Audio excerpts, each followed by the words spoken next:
அனைவருக்கும் வணக்கம். நான் உங்கள் எஸ்எல் தகடூர் தமிழச்சி. நம்ம எல்லாருக்குள்ளேயும் ஒரு பயம் இருக்குங்க.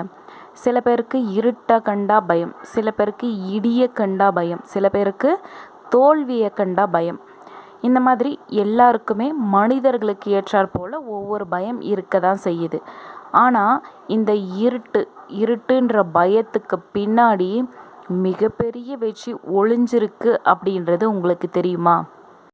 இன்னைக்கு பார்க்க போகிற கதையில் இருட்டுன்ற பயத்தில் முடங்கி போன ஒரு இளைஞன் அந்த இருட்டை ஒரு ஆயுதமாக கொண்டு எப்படி அதிலிருந்து முன்னேறி வரான் அப்படின்றது தான் இந்த கதையில் பார்க்க போகிறோம். இந்த கதை கண்டிப்பாக உங்களுக்கு பிடிக்கும். ஒவ்வொருத்தவருக்கும் பயத்திலிருந்து தன்னை எப்படி வெளியில் கொண்டு வருது அப்படின்றது இந்த கதை உங்களுக்கு சொல்லி கொடுக்குன்ற நம்பிக்கையோடு இந்த கதையை நான் தொடங்குறேன். வாங்க கதைக்குள்ளே போகலாம். அந்த காலங்களெல்லாம் மிகப்பெரிய மாளிகைகள் கட்டும்போது அதில் நிலவரை அப்படின்னு ஒன்று கட்டுவாங்க, தெரியுங்களா? அது எந்த விதமான ஜன்னலோ காற்றோட்டமோ இல்லாமல் இருட்டான ஒரு அறை. அந்த அறைக்குள்ளே போனோம் எப்படின்னா கதவு மட்டும்தான் அதுக்கு ஒரே ஒரு திறவு. அப்படி அது க்ளோஸ் பண்ணிட்டோன்னா என்ன ஆகும்? உள்ளேயே அடைஞ்சி மூச்சடிச்சு சாக வேண்டியது தான். அப்படிப்பட்ட ஒரு நிலவரைக்கு வெளியில் கையை பிசைஞ்சிக்கிட்டு என்ன பண்ணுறதுன்னு தெரியாமல் அர்ஜுன் வெளியில் நிற்கிறான். அந்த நிலவரைக்குள்ள தன்னோட தங்கை தெரியாமல் அதுக்குள்ளே போயிடுறா. அவளை எப்படி வெளியில் கொண்டு வருதுன்னு தெரியாமல் போய் அர்ஜுன் வெளியில் நிற்கிறான். ஏன் அப்படின்னா இருட்டை கண்டா அவனுக்கு மரண பயம். ஆனால் அந்த நிலவரைக்குள்ளே போய் ஆகணும், அவளோட தங்கையை காப்பாற்றியே ஆகணும் அப்படின்ற ஒரு இக்கட்டான சூழ்நிலையில் அர்ஜுன் வெயிட் பண்ணிகிட்ருக்கான். உள்ளே போகலாமா வேணாவா அப்படின்னு ரொம்ப பயந்து போய் நிற்கிறான். அவனுக்கு இருட்டுன்னா எவ்வளோ பயம் அப்படின்னா, சாதாரண ஒரு அறைக்குள்ளே திடீர்னு கரண்ட் ஆஃப் ஆகிடுச்சுன்னா கூட மூச்சு திணறும் அளவுக்கு அவனுக்கு பயம். ஆனால் அந்த இருட்டான நிலவரைக்குள்ளே போக வேண்டிய சூழ்நிலையில் காத்திருக்கான். சரி, வழி இல்லாமல் என்ன பண்ணுறான்? அவன் ஒரு தீப்பந்தத்தை எடுத்துக்கிட்டு உள்ளே போகிறான். போகும்போது ஒவ்வொரு சத்தமும் அவனுக்கு பெரும் இடி போல் தெரியுது. நினச்சி பாருங்களேன், ரொம்ப அமைதியான ஒரு இடம், அதில் இருட்டான ஒரு இடம். அதில் என்னாகும்? சின்ன சின்ன சத்தங்கள் கூட பெரிய பெரிய சத்தங்களாக அது எதிரொலிக்கும் போது கேட்கும்போது என்னாகும்? இதயத்தினோட துடிதுடிப்பு நம்மளோட காதுக்கே கேட்கும். அந்த மாதிரி ஒரு நிலவரைக்குள்ள ஒரு தீப்பந்தத்தை எடுத்துக்கிட்டு போகிறான். உள்ளே போக போக என்னாகுது? அந்த இருட்டு தன்னை விழுங்கிடும் அளவுக்கு பயந்து போய் போகிறான். உள்ளே போன ஒரு கொஞ்ச நேரத்துக்கு என்ன ஆகுறான்? நம்மளால் இதுக்கப்புறம் இதுக்குள்ளே போக முடியாது, நம்ம திரும்பி போயிடணும் அப்படின்ற ஒரு எண்ணத்தோடு அதுக்குள்ளே நிற்கிறான். திரும்பி போயிடலாமா அப்படின்ற ஒரு ஏக்கத்தோடு நிற்கிறான். அப்போ என்ன ஆகுதுன்னா, வௌவால் பறக்கும் சத்தம் அங்கே பெரும் இடியாக கேட்குது. அவனுக்கு என்ன பண்ணுறதுன்னு தெரியல, பயந்து போய் இருக்கான்.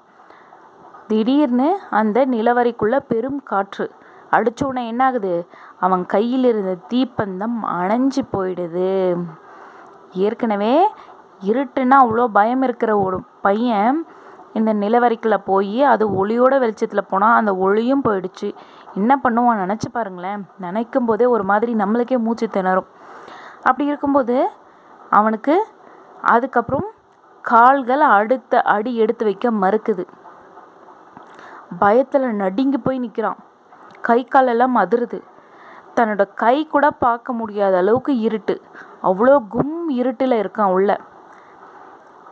இதுக்கப்புறம் நம்மளால் உள்ளே போக முடியாதுன்னு சொல்லிட்டு அங்கவே உட்காந்து அழுக ஆரம்பிக்கிறான். ரொம்ப நேரத்துக்கு அப்புறம் ஒரு சின்ன குரல், அண்ணா எங்கே இருக்க அப்படின்னு.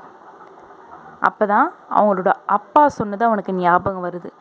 என்ன அப்படின்னா, பயம் உன்னை செயலிழக்க வைக்கும், ஆனால் அன்பு உனக்கு வழிகாட்டும் அப்படின்ற சொன்னதை ஞாபகம் வருது. உடனே எழுந்து நிற்கிறான். ஆழ்ந்த மூச்சு இழுத்து விடுறான். விட்ட உடனே என்ன ஆகுது? கொஞ்சம் அவன் மனசு கொஞ்சம் உறுதியாகுது.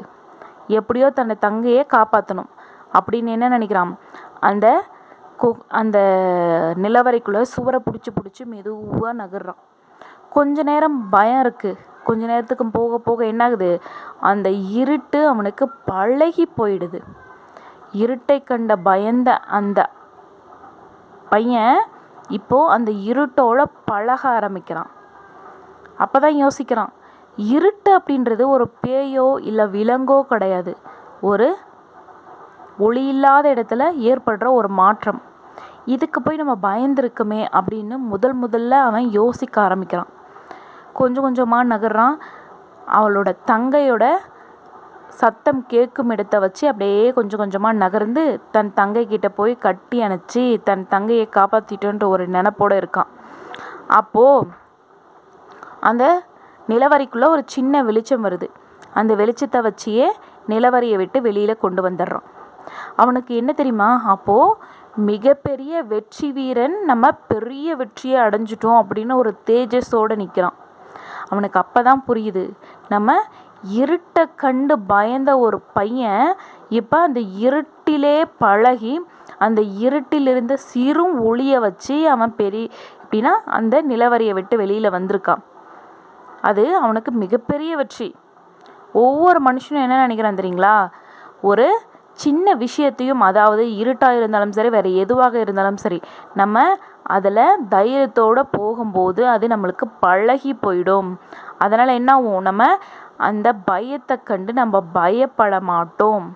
ஒரு மனுஷன் வெற்றியை நோக்கி போகிறனாலும் சரி, இல்லை எதையாவது சாதிக்கணும்னு நினைக்கும் போதும் சரி, இந்த பயம் ஒவ்வொரு மனுஷனுக்குள்ளும் இருக்கும்போது அவனுக்கு பெரிய முட்டுக்கட்டாக இருக்கும்.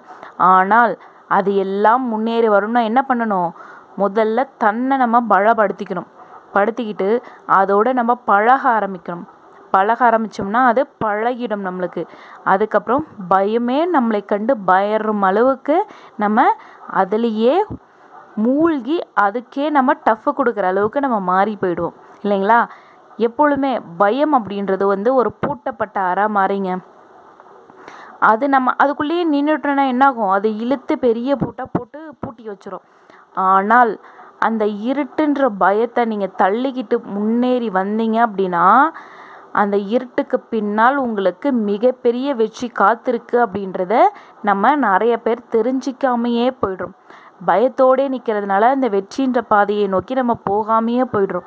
இதுக்கப்புறமாவது பயத்தை கண்டு நீங்கள் பயப்படாதீங்க. பயத்திற்கே பயப்படும் அளவுக்கு நீங்கள் பயத்தை காட்டுங்கன்ற நம்பிக்கையோடு இந்த கதையை நான் முடிச்சுக்கிறேன். நன்றி, வணக்கம்.